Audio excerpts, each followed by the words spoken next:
আসসালামু আলাইকুম। আজকে 14তম রোজা।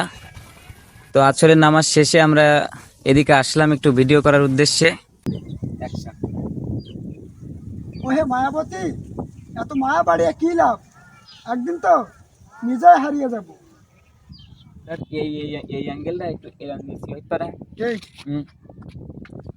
Roll camera.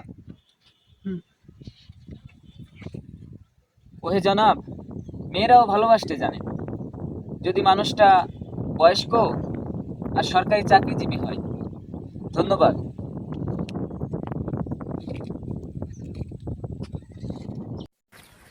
তো আমরা রিলস ভিডিও শুটিং শেষে বাজারের দিকে যাচ্ছি একটু কেনাকাটা করতে, এই আর কি।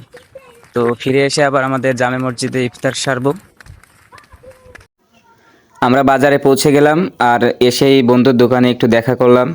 তো বন্ধুর সাথে একটু কথোপকথনও সারলাম। আপনার রোজায় কি কেমন কষ্ট হচ্ছে কিংবা স্বস্তি পাচ্ছেন একটু যদি বলতেন, আমাদের সাথে শেয়ার করতেন। হ্যাঁ, আলহামদুলিল্লাহ ভালো। কেন রোজা ডিপেন্ড করে দেখা যাচ্ছে রোজারা, না আমি এখন হাদিস করে বলবো না। যাই হোক, আপনার ব্যক্তিগত মতামত আমরা জানতে চাচ্ছি আর কি। ভালো, এই বছরটা গরম একটু কম, খুব ভালো ফিল করতেছে। রোজার মাসে আপনার দোকানে কিরকম মানে বেচা কেনা ব্যবসা বাণিজ্য কেমন চলতেছে? আলহামদুলিল্লাহ অনেক ভালো। যাক আলহামদুলিল্লাহ। তাহলে আমরা আসি। হ্যাঁ, এই হলো আমাদের বাজারের পরিবেশ। যে দোকান থেকে কেনাকাটা করব সেই দোকানে এসে পৌঁছালাম। আসসালামু আলাইকুম। ওয়ালাইকুম আসসালাম। ভালো আছেন? ব্যবসা বাণিজ্য কেমন চলতেছে?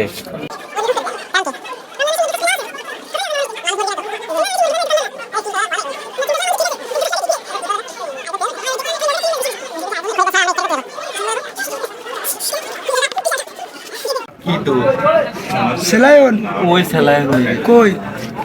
টেস্টিটা নাকি অস্ট্রেলিয়ান, কোনটা নিবা? জিনিসপত্র নেওয়ার পরে আমরা বাজার থেকে রওনা দিলাম বাড়ির দিকে। এইমাত্র আমরা বাজার থেকে ফিরছি মসজিদের উদ্দেশ্যে। আর আমরা সাব্বিরের হাতে কি আছে একটু দেখাও। চিনি চিনি 2 কেজি চিনি। আর রাফিজের হাতে কলা আর শশা। আর কি আছে একটু দেখাও। সিলাইন আছে 2 ধরনের, ওর সিলাইন আর কি টেস্টি সিলাইন। দেখা হবে আবার মসজিদে যে ইফতারের সময়। মসজিদের গেট দিয়ে আমরা সবাই ঢুকলাম। ঢুকে দেখি সবার প্লেট নেওয়া শেষ, আমাদের একটু দেরি হয়ে গেছে।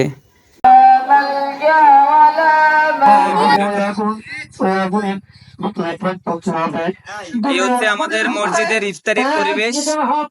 এখন মোনাজাত চলতেছে। ইফতার শেষে উজু কালাম করে মসজিদে ঢুকলাম। এখন মাগরিবের নামাজ আদায় করব। তো এত সময় যারা আমার ব্লগের সাথে ছিলেন সবাইকে অসংখ্য ধন্যবাদ। দেখা হবে আবার অন্য কোনো ব্লগে। সে পর্যন্ত সবাই ভালো থাকবেন, সুস্থ থাকবেন। আল্লাহ হাফেজ।